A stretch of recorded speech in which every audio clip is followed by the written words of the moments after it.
On this quiet beach on the outskirts of Dakar, scores of migrants began their journey to Europe.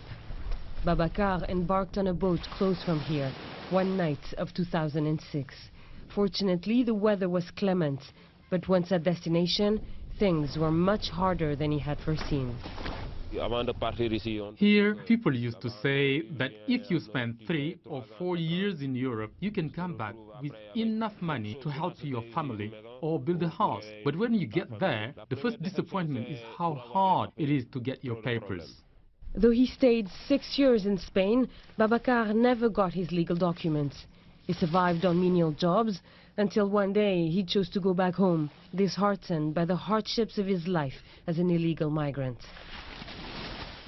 I had to go and get food from the Red Cross. That, I never had to do that in my country. And at one point, I had to sleep in the streets. That was something I had never imagined I would experience in Europe.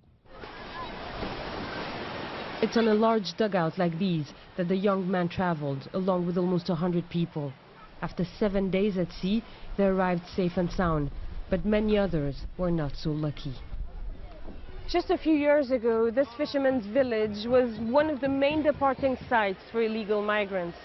Nowadays, the dugouts are just for fishing, but over the years, amongst the population, hundreds have disappeared at sea while trying to reach Europe.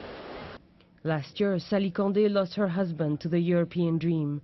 After months of being unemployed, in January 2014, he decided to try his luck with a convoy of migrants. She never heard of him again, but was told that their boat had capsized. Sometimes you would look at our children and just break down and weep. I used to tell him not to worry, to leave it to God's will. But he could not bear not to be able to support our family.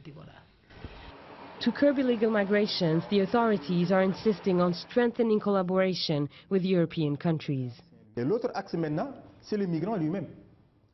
We are also trying to encourage the return of the migrants and then start income-generating activities in their place of origin. That could discourage others to leave home.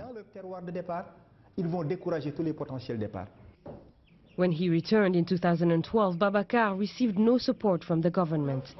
He managed to get a small bank loan to start a hen house with his brothers.